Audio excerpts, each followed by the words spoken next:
Good morning, everyone. We are reading chapter 16, and our today's topic is nutritional requirements. Only a healthy mother is able to give birth to a healthy baby.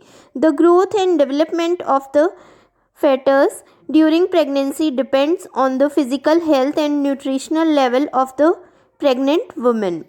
जैसा कि हमको पता है कि एक healthy mother ही एक healthy बच्चे को जन्म दे सकती है, क्योंकि माँ की हेल्थ का सीधा सीधा इफ़ेक्ट बच्चे की हेल्थ पर पड़ता है। तो एक फिज़िकली हेल्दी जो प्रेग्नेंट लेडी होगी, उसी के बच्चे की ग्रोथ और डेवलपमेंट पूरी तरह से हो पाएगा। To ensure it, the physical changes occurring during pregnancy are normal and problems that occur during that time are minimum. It is necessary that pregnant woman is well nourished. जो physically fit pregnant lady होती है उसमें physical changes तो आते हैं, लेकिन उसे और जो प्रॉब्लम्स होती हैं ड्यूरिंग प्रेगनेंसी उनका सामना कम करना पड़ता है। तो ये नेसेसरी है कि प्रेग्नेंट लेडी को पूरी तरह से नरिशमेंट मिले, न्यूट्रिशंस मिले। The nutrition during and before pregnancy affects to health of the infant. She is weak और having a serious illness or the mother is suffering from disease, then she will not be able to give birth to a healthy baby. Pregnant women की health का सीधा सीधा असर बच्चे पे पड़ता है, जैसा मैंने पहले भी आपको बताया है। अगर मदर वीक है और किसी सीरियस डिजीज़ से सफ़र कर रही है, तो ऐसे में बच्चा भी हेल्दी नहीं होगा। It may causes a death of mother and the baby और any one out of two during parturition. Hence, it is important that pregnant woman fulfills the nutritional need of herself along with that of the fetus from the daily diet. अगर pregnancy time में mother को किसी भी तरह की serious disease है या फिर वो वीक है, तो ऐसे में रिस्क बढ़ जाता है कि ड्यूरिंग पार्टुरेशन दोनों में से किसी एक की डेथ हो जाए, मदर या फिर बेबी की। तो इसीलिए मदर बहुत ज़्यादा ज़रूरी है कि जो प्रेग्नेंट वुमेन है उसकी सारी न्यूट्रिशनल नीड्स को फुलफ़िल किया जाए, ताकि उसका बच्चा भी हेल्दी रह सके। और ये सारी नीड्स डेली डाइट से पूरी की जा सकती है। Daily quantity of nutritional elements for pregnant women is recommended as daily requirement of working pregnant women of any category can be ascertained after adding additional quantities of nutrient to daily amount of normal women. Pregnant lady की जो nutritional needs हैं उनको पूरा किया जाना चाहिए। उसकी diet इस तरह से प्लान की जानी चाहिए कि उसकी सारी न्यूट्रिशनल नीड्स को फुलफ़िल किया जा सके। किसी भी नॉर्मल वुमेन की बजाय प्रेग्नेंट वुमेन को ज़्यादा न्यूट्रिएंट की नीड होती है, एडिशनल क्वांटिटी में न्यूट्रिएंट्स चाहिए होते हैं, तो उस नीड को पूरा किया जाना बहुत ज़रूरी है। Additional requirement for the nutritional requirement of a low middle and hard working women in pregnancy given in table. During pregnancy जो प्रेग्नेंट लेडी है वो किस तरह का फ़िज़िकल वर्क करती है, लो करती है, मिडिल करती है या हार्ड वर्किंग है, उसके अकॉर्डिंग यहाँ डाइट प्लान दी गई है। इस टेबल के थ्रू इसको शो किया गया है। तो पेज नंबर 92 पे दी हुई टेबल को हम एक बार देखेंगे।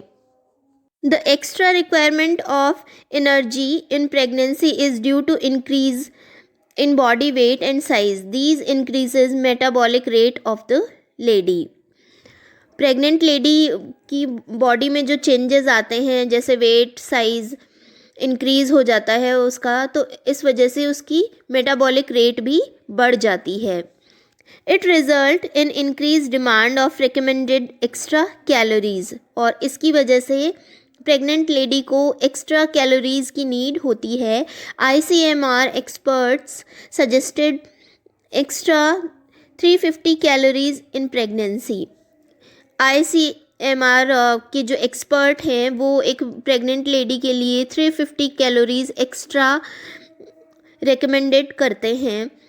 Grains, sugar and fat should be used in the diet to meet extra calories requirement, but not very much. Pregnant women should not take large amount of the food at a time and should consumed 5 to 6 times a day in a small quantity. तो ये 350 calories की जो extra need होती है उसे fulfil किया जाना ज़रूरी है, लेकिन प्रेग्नेंट लेडी को एक साथ बहुत सारे अमाउंट में खाना नहीं खाना चाहिए, बल्कि पूरे दिन में 5 to 6 टाइम उसे एक स्मॉल क्वांटिटी में फूड दिया जाना चाहिए ताकि उसकी नीड्स भी पूरी हो सके। The needs of additional protein during pregnancy is to repair of the normal breakdown in the body for the development of the fetus or for her own tissues maintenance. Pregnancy time में additional protein की need होती है ताकि उसकी body में जो breakdowns होते हैं उनको रिपेयर किया जा सके और साथ ही फेटस का भी डेवलपमेंट हो सके और उसके खुद के जो टिश्यूज़ हैं उनको भी मेंटेन किया जा सके। The pregnant women should include food of high quantity such as the complete protein containing foods, milk, cheese, soya, nuts, meat, fish, egg etcetera.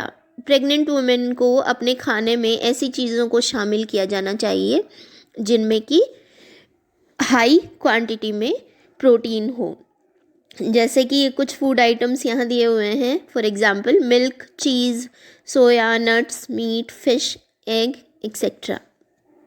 Extra fat should not be increased during pregnancy because fat get deposited in the uterus. Obesity occur due to excessive fat. Pregnancy time में pregnant lady को बहुत ज़्यादा fat नहीं देना चाहिए क्योंकि ये जाकर यूट्रस में इकट्ठा हो जाता है और मोटापा बढ़ जाता है एक्सेसिव फैट की वजह से। इसलिए उसे लाइट फूड देना चाहिए जो कि न्यूट्रिशियस तो हो बट उसमें फ़ैट ना हो। Many disease arise due to the use of saturated fat such as ghee, vegetable ghee, etc. It should be used in least amount as they are harmful to health. Use of undersaturated fat is beneficial for health. Fat की मात्रा कम से कम देनी चाहिए pregnant lady को ताकि उसकी health के लिए हार्मफुल ना हो। There is need of additional calcium for the formation of bones and teeth of fetus. In the absence of consent supply of calcium by daily food, mother's bone is depleted and supply calcium to the growing fetus from her own reserves. बच्चे को पेट में pregnancy के दौरान दांत और bones के लिए calcium की नीड होती है, एक्स्ट्रा कैल्शियम चाहिए होता है। तो अगर डेली फूड आइटम से इसकी सप्लाई नहीं हो पाती तो मदर की बॉडी से जो रिज़र्व किया हुआ कैल्शियम है वो ग्रोइंग फेटस तक पहुंचता है। This causes weakness in bones and teeth of mother. तो इसकी वजह से जो प्रेग्नेंट लेडी है उसके बोन्स और टीथ वीक हो जाते हैं, मतलब फेटस की तो रिक्वायरमेंट पूरी हो जाती है लेकिन मदर ने जो रिज़र्व करके अपनी बॉडी में कैल्शियम रखा हुआ था वो सारा फेटस तक पहुंच जाता है। ऐसे में मदर वीक हो जाती है, उसकी बोन्स और टीथ वीक हो जाते हैं। Which turnip should be included in the diet? Calcium tablets and